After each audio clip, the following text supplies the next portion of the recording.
Excellent. All Okay. over to you. Okay. Okay. So I'm going to sorry, just quickly. Okay, so you can see me on your screen, right? Is it everything fine? Yeah. Okay, good. Okay, so what I'm going to be talking about is why promoting patient and public advocacy matters to the AMR narrative. And I am obviously a patient survivor of AMR and also the executive director of a charity called the AMR Narrative. So this is what I call my last photo when I was 25 years old. Well, my last photos, 25 years old, where I was very carefree. I didn't think anything, of the sort that something like AMR would happen to me.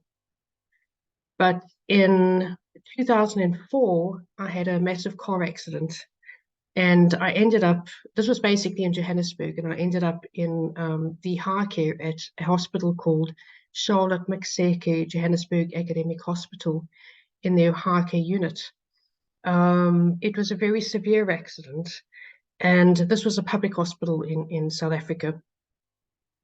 And so I had multiple injuries. I ended up having a massive head injury and facial fractures, meaning a broken nose, broken jaw, smashed right maxillary sinus, which is basically the sort of section on the side of your face. Orbital blowout, meaning that the bottom of my bone structure underneath my eye had completely exploded from the impact. I lost the right eye and I'd had severe facial lacerations, which meant a lot of cuts and bruises and so on my face.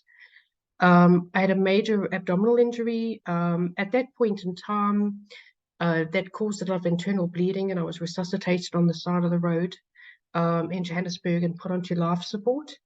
I had a fractured pelvis from the seatbelt because a lot of people always ask me, were you wearing your seatbelt? I was, but the impact, I was leaning forward at the time and I hit the dashboard without an airbag. So that fractured my pelvic bones. I had a massive neck injury and I had a massive back injury. So these sort of photos, give you an idea of not just my time at Charlotte Maxeke Johannesburg Hospital, but as you can see, I've put the dates there, 2004 to 2013, because the accident happened in 2004.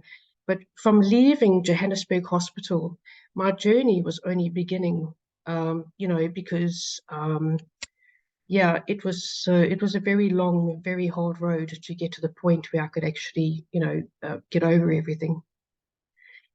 So one of the things that I had to do following Johannesburg Hospital and all the injuries that I had from the accident was to reconstruct my face. And the reason why this was so important was because I needed different types of super specialists to do that.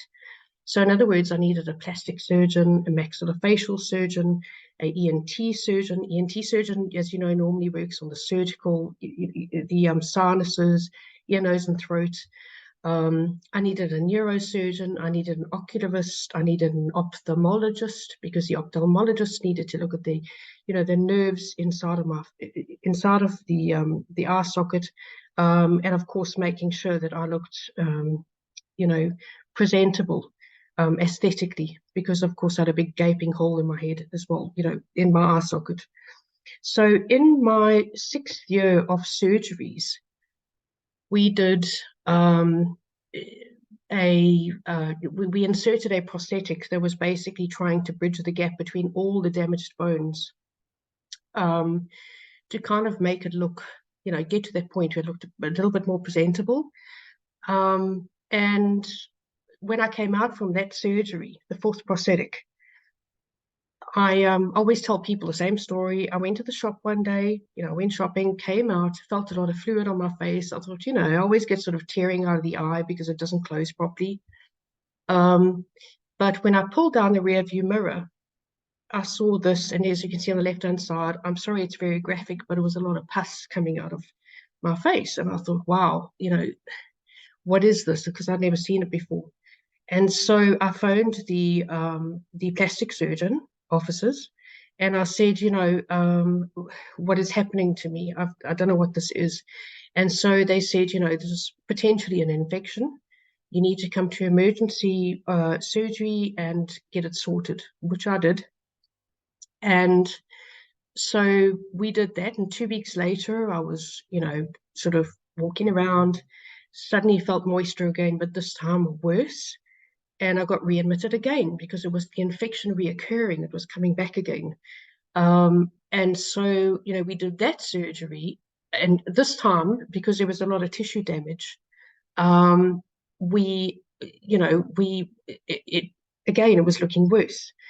So basically what happened was, because I had different types of doctors, one doctor would say, okay, you know what, I don't think this infection is coming from the prosthetic.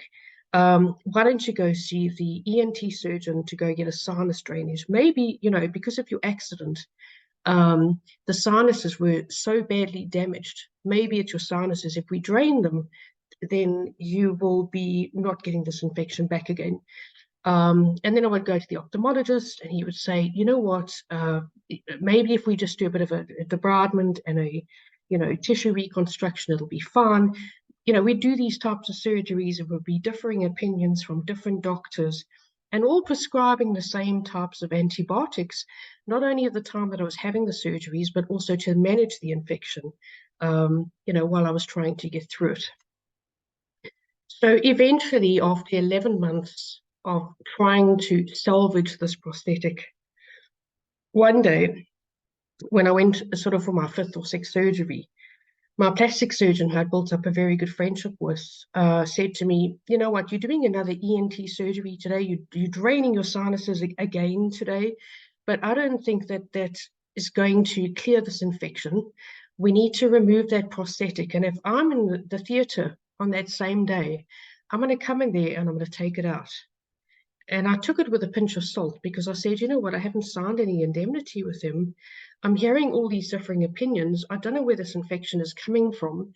And but lo and behold, when I had this ENT surgery, when I woke up, the ENT surgeon told me that he had actually done it. He had actually removed the prosthetic.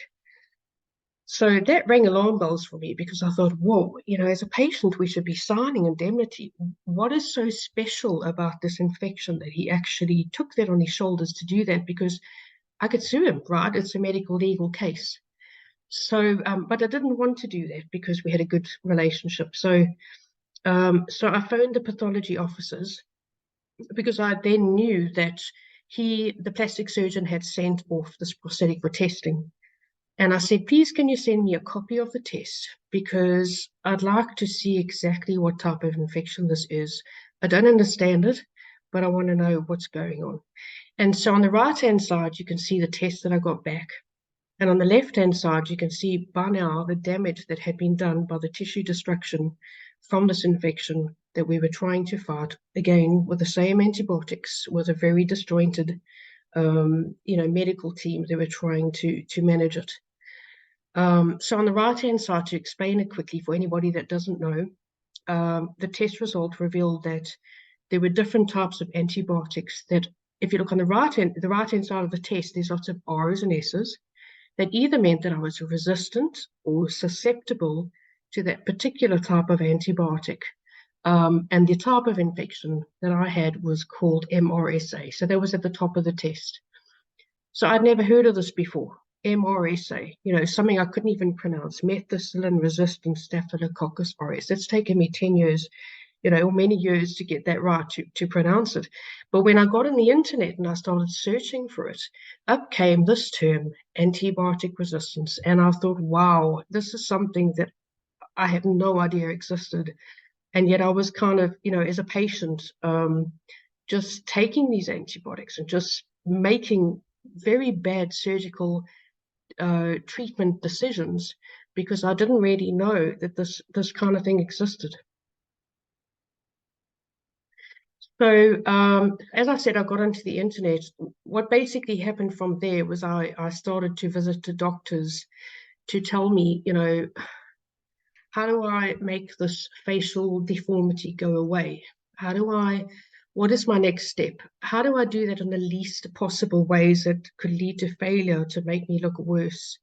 Because one of the things my plastic surgeon said to me, the reason that he did that was because he knew that it would either become a bloodstream infection or sepsis.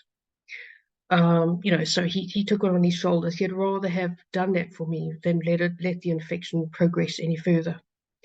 So during the year that they told me they couldn't do any surgeries, I, spent my time online out of desperation, because I thought, I need to fix this. I can't live like this. So I started writing letters to different doctors overseas, because obviously in South Africa we have amazing doctors, but we have a limited number of certain doctors. So, for example, one of those doctors is a craniofacial surgeon. We've only got about 5. To give you a comparison, in the USA, there's about over 100. And so a craniofacial surgeon basically works on both the bone and soft tissue, meaning that they can make surgical decisions that are more informed basically on how each area would react if they did that surgery, meaning, again, less surgeries. And that was the ultimate goal. So eventually I found a physician at the Brigham and Women's Hospital in Boston. So on the left-hand side, you'll see Dr. Edward J. Catterson. He was part of the face transplant unit. I had compiled my medical record onto 4 pages and emailed all these doctors, and he was one of them that said, I'm willing to give you a Skype call to give you some sort of direction in terms of what you need to do, to do this in as few surgeries as possible. So in the middle is the 3D printed skull that I had made, following his advice, through a maxillofacial surgeon in South Africa called Johan J. Reinecker, who was one of the best, and mimicked Dr. Catterson's advice. And so what that meant was not using foreign objects like alloplastic or 3D printed, alloplastic and so on. It meant basically cutting the bone and realigning it and making it as natural as possible. So we did that surgery, and unfortunately the infection did come back again, this time worse. It was not only on the skin, it was also now in my bone, and that is basically called osteomyelitis. The other thing that I developed was an allergy from the antibiotic ointment that was being used on the surgical site. We all know, brand names like Bactroban and Chloromex. When you have an operation, you put these creams on to basically keep bacteria away. So I'd also developed then an allergy to that. So what we had to do was rotate antibiotics, and as well as stop the antibacterial ointment. And eventually, I'm skipping out a few steps here for the sake of time. I did go through a few other, issues from there where I nearly, was put into a situation where I nearly died again. I would say, like, I have these 3 near-death experiences, having the car accident. I also had something, that I feel, I had an abdominal obstruction afterwards as well. But this was the final point that I got to, where age 34 years old, so I had the accident at 25, age 34 years old, 9 years later, I could finally feel like a human being again. I uncovered my face, because for all those years I used to wear glasses, iPads, you name it, just to hide myself from society, because especially with all of that infection on my face, because I wasn't in the hospital all the time. But yeah, it was a very, very difficult part of my life. So one of the things that I said I'd speak about today was, going through this 10 years, or going through this, almost 10-year journey, but as a patient, what drove me to become a patient advocate for antimicrobial resistance, or, as it's been simplified now, AMR. Yeah, I think one of the biggest things for me was the lack of communication. It was, my doctors not speaking to me about what AMR was. It was in fact, general information, in the newspapers, general information, when you start talking about things like cancer, and when you smoke, the reason to give up smoking, or the reason to wear sunscreen. As a person, as a patient who has a non-scientific background, why is that so much more understood than something like AMR that hasn't just been with us for the last 3 years? It's not something new, because antibiotics have started to become resistant from many years ago. In fact, from the first time that Alexander Fleming discovered antibiotics, we already knew that, and he warned us about it, that, this is something that could potentially happen.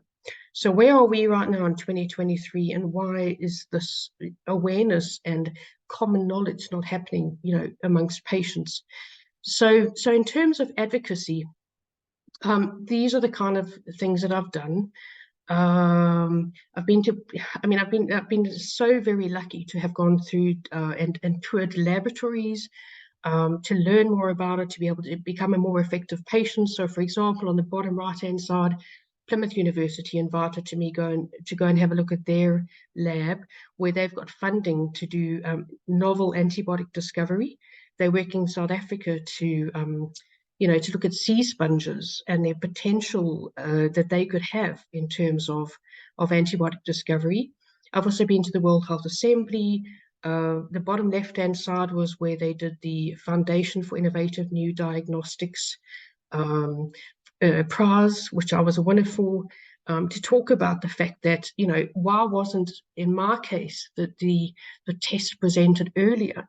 Because when I finally got that test, it was like a light bulb moment. It was like, oh, okay, this is what antibiotic resistance is. How do I play a role?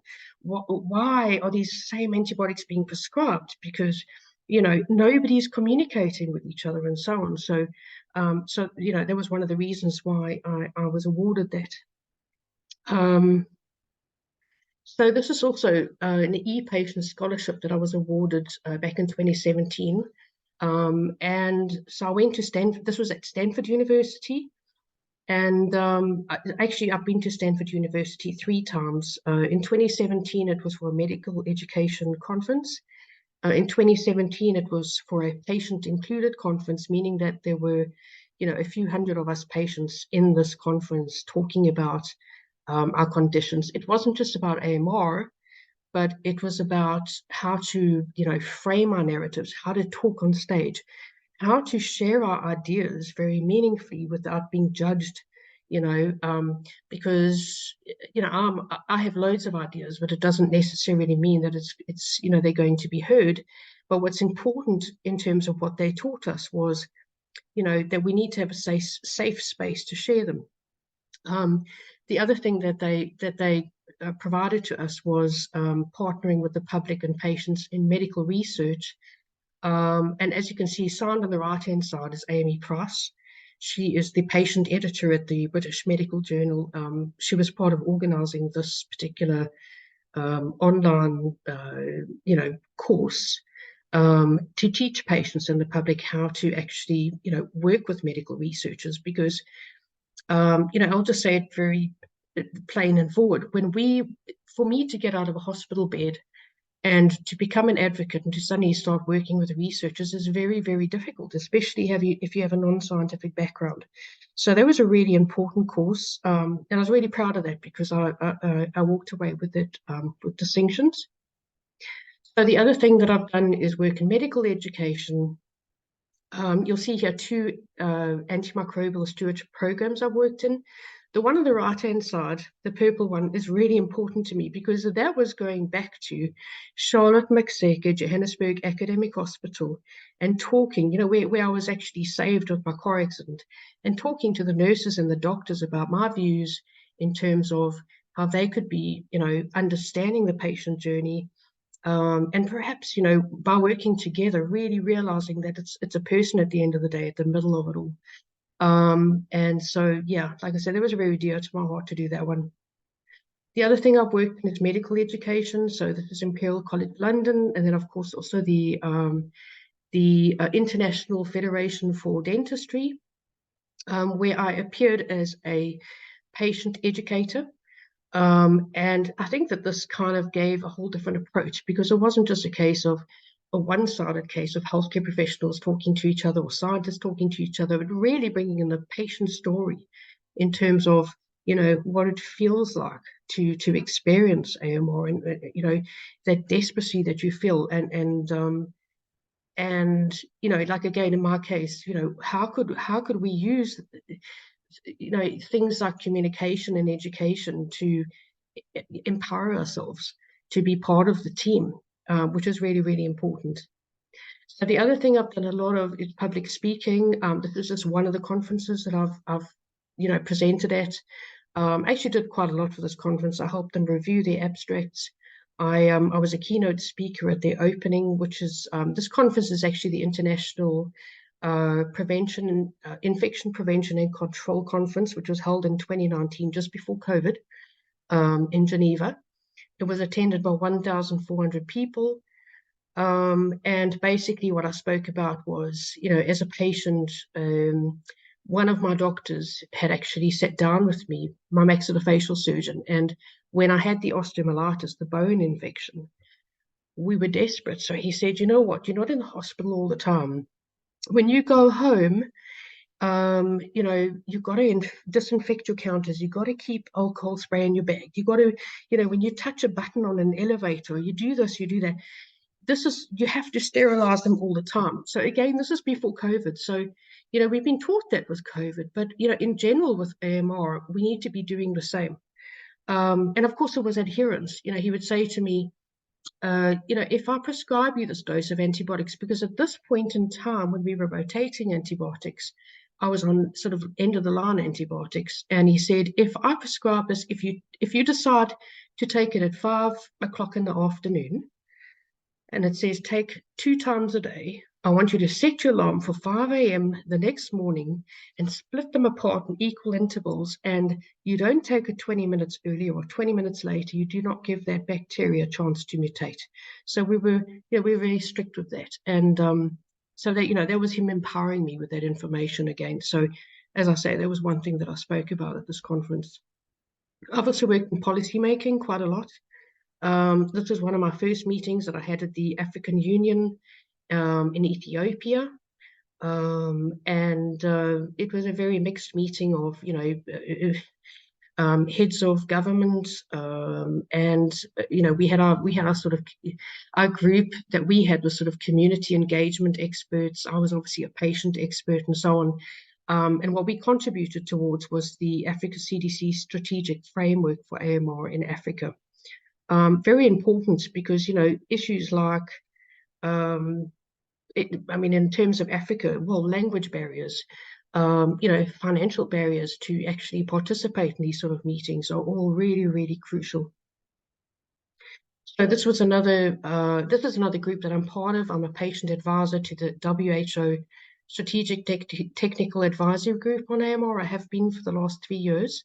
And in terms of the Global Action Plan, one of the things I've been quite proud of is to talk about, again, the financial impact on patients like me. So, for example, can you imagine me trying to get a job with the way that my face looked? Can you imagine me trying to get a job with the way that the infection looked? Well, this is not just true for me, but it's true for every single patient that goes through it, or carer, that loses a family member. It's a massive economic impact at the end of the day. But we need to be hearing these stories. So I guess if you look at the new report from the Strategic Technical Advisory Group, you would see that that inclusion from our side.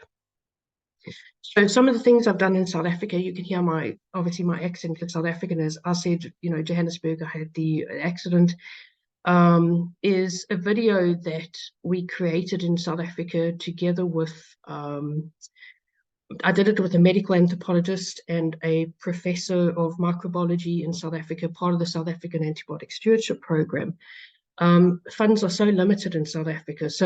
But what we did was we partnered with Antibiotic Guardian UK to do this. And it was just the start of something, but what it really resulted in, with the work that I was doing with them, was for the health minister of South Africa to eventually adopt the Antibiotic Guardian Pledge campaign as part of their, internal, offering for their health professionals, nurses, and so on, which was huge leaps and bounds because, as I say, South Africa was, more focused on other things, and AMR is such a massive problem, as you know, in sub-Saharan Africa. This is the first step to what needs to actually be done. So this was a campaign that we ran back then, and of course the hashtag was Protect Antibiotics ZA. These were a whole lot of pharmacists and healthcare professionals that participated in that during World Antimicrobial Awareness Week. So, yeah, I mean, it was really exciting to see that, people were really caring about this, but not enough political movement was happening. So again, going back to the other advocacy work I've done, this is working in academic research. I've worked as a co-author, and also as somebody that's been mentioned in, the actual research itself in terms of the work that I'm doing. I moved to the UK in 2020, so I'm situated here now permanently. And since then, in 2021, I was appointed a lay member of the APRE group, which is a ministerial advisory committee on antimicrobial prescribing, resistance, and healthcare-associated infections. So I've done quite a bit of work there as well, including to contribute towards the WAAW report, which is all about surveillance within England. So something else that I've done is I've now been appointed a chair of the WHO Task Force of AMR Survivors, which is really exciting because this is made up of patients, survivors and carers that, learning about the impact from their perspective, because I can talk about MRSA and I could talk about a car accident, but AMR is so diverse, so if I look at some of our members here alone, Bhakti Shivan from India overcame an extensively drug-resistant form of tuberculosis. Brandon Jacka from Zimbabwe has suffered from drug-resistant HIV. Felix Lau lost his young baby to a resistant infection. Gabriella Balasso from the USA had to seek out phage therapy to overcome a resistant infection caused, from her immune-compromised cystic fibrosis. So we have held our first meeting at the WHO in Geneva between the 10th and 11th of October this year. So I'd encourage you to keep watching that, because again, when we think about patients and AMR, this is not just one disease, it's many, many different things that we need to consider. If you want to join our webinar, it's coming up on the 21st of November, which is next week. I thought I'd just put this in as well, because if this is something of interest, this is what we're basically organizing for them. So to kind of finish my presentation, moving beyond patient advocacy to empowering others, I think what's crossed my mind is, I was a patient for 10 years. I've been a patient advocate for 10 years. What's the next step from here? And so last year in February, I established something called the AMR narrative. And in about July, August this year, we received our charity status from the Charity Commission, recognizing us as having a public benefit. And basically, these are our three pillars. So what we want to try and do is develop advocacy capacity. So as I said, when you're a patient advocate, when you're a patient, I'm going on 20 years now of all of this, right? But, to have that information available to you and that mentorship available to you where you could actually become another patient advocate yourself is really, really key. We also promote public understanding. So, so for example, in my case, again, what is MRSA? What is antibiotic resistance? Let's provide these explanations in very lay terms.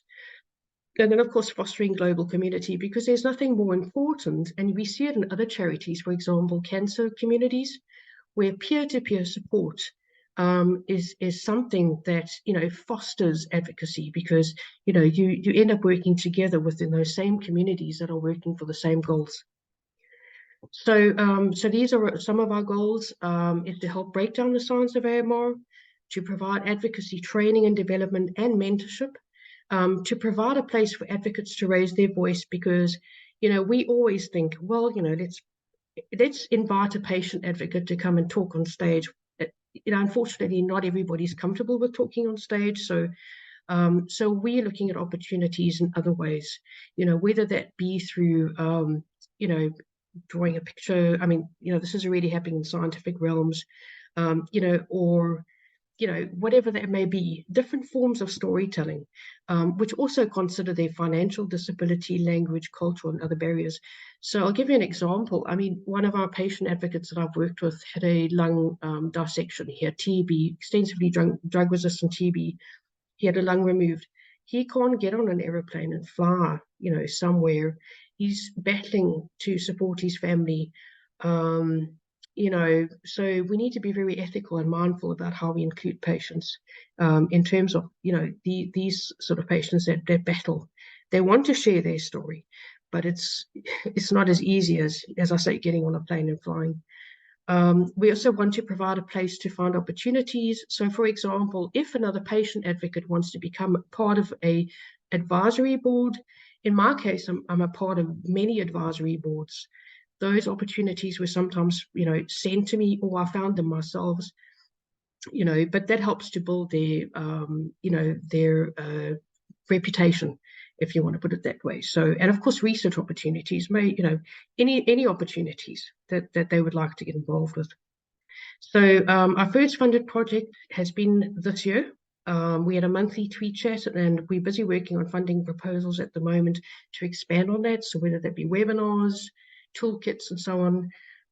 But as I say, this was our first one, following our initial registration, and we've had a pretty good year this year. We're going on to our 12th tweet chat in December, and these are sort of the numbers. We've had 3.7 million impressions on the highest one, and around about 600,000 to 860,000 impressions on the lowest ones. Impressions meaning that's what people have seen. Average participants, so if you work down the list there, it says how many people participated. And that could be a range between healthcare professionals and patients and charity organizations and patient organizations as well. So these are some of our stories, that we feature on our website. Ella, who, as I said, suffered from a cystic fibrosis infection and AMR.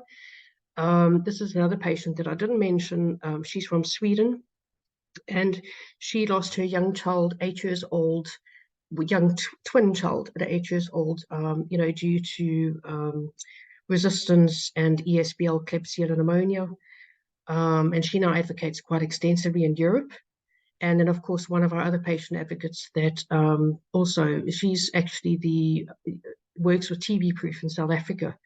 And she talks about, how she went through extensively drug-resistant TB as well.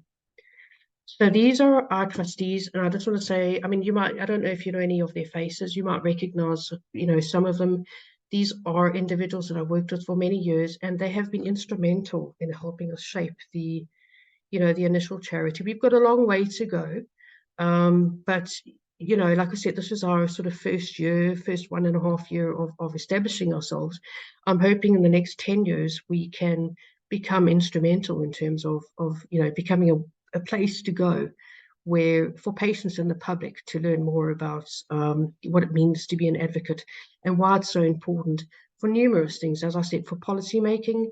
My speaker before me said for, advocating about funding, this is important as advocates, because when you make the case about how it impacts people and how it could impact not only me, but every one of us, then we potentially raise the agenda for that discussion. So these are some of our advisory groups. We've had a couple of added since then, such as a legal advisor. So diversity is one of our biggest things as well, but of course, mainly including patient advocates themselves so that they can bring their voices to the table. So to finally end, this is my email address where you can get hold of me if you've got any inquiries. And I just want to also ask, I mean, if you know of any funding opportunities for us, if you'd like to make a donation, please get in touch with me by email. We haven't got our donation button on our website yet, but that's under, at the moment, we're busy doing that. If you'd like to go see the website is at theamrnarrative.org. And I'd also encourage you to get involved in some of our activities. We would absolutely love to have you there. So thank you very much for the organisers for having me. I hope I haven't gone over time, and yeah, thank you. Well, thank you so much, Vanessa. That was Yeah. really interesting. One question I had would be if you were thinking about what when you were in hospital, what sort of information would you want as the patient? What would you be looking for? Yeah, I mean, I think, this is a difficult question because I think it depends on the country. I've always said that, so I'll give it, I mean, when you get on an airplane, okay, you sit down and in front of you, you get given a safety card, right? And as somebody that's a traveler, whether you're getting on the airplane for the first time or you're getting on the airplane for the 50th time, you still have a basic understanding of what is required if there is an accident, right? And so I just think that because infection control and AMR and so on, because you're only talking about hospitals now, right? Because of that, shouldn't it be like, shouldn't we be comparing the hospital environment to the same safety sort of standards as what an airline gives? you know I mean, we've got, so the same thing on an airline. You've got an air steward that kind of goes, this is where the exits are, this is where you know I never got that. I never got, listen here, when you please make sure that when you get admitted to hospital that you don't touch your central line, because I had lots of reasons why I was in hospital. I had ICU, at high care, I had less severe surgeries and so on. But the only thing we really see is the hand hygiene poster that's above the sink, right? When I was in ICU, I couldn't walk, or when I had adhesive bowel obstruction, I couldn't walk to the sink. I couldn't walk to the wash basin. So I feel sometimes that the marketing is very healthcare professional centered. It's not patient centered. In the NHS, I've gone into doctors' rooms where they've got lots of posters up for the whole health professionals, and I think in some ways they kind of hope that the patients will see that. But I don't think we really take notice of it. So we need to be working more on the communication channels between us. There is in the UK there is something called the Target Toolkit, which has been developed by the UK HSA, or by Public Health England. Which I think is brilliant, because what that acts as is a tool for, for example, if you go to your GP surgery and you are prescribed an antibiotic, and they kind of can then use that toolkit to talk to you about the risks of antibiotics being used or misused, or, because a lot of patients sort of think, well, if my infection's cleared, I can stop my antibiotics. What does taking an antibiotic twice a day mean? Your branding's a little bit clearer in this country, but in our country, it just says, or back in South Africa, when I was still there, it says take it twice a day. What does that mean? Do I take it twice at 10 o'clock in the morning, or do I need to space it evenly? So, as I said, the pharmacies here, I've been paying quite a close attention, and it does say space it evenly, which is good. But we still need to do a lot more. Still need to do so much more. Yeah, And instead, it's more about empowering the patients to uh, definitely. take the ability to do more Yeah, themselves as well. It's not just targeting at health yeah, professionals. That's exactly. really. Does anyone else have any other questions? Yeah. Okay, well that was brilliant. Thank you so much. We're really grateful for you coming and speaking to us today. I know we tried to get you in February, so it's good to finally. It's finally It's fine. I'm sorry I can't be there in person, everybody. Yes, well, it's just been a little bit of a hectic time now doing AMR Awareness Week. Yeah, I bet you've got a lot of stuff coming up this week. So thank you for taking the time to speak to us. You're welcome. Stop the recording.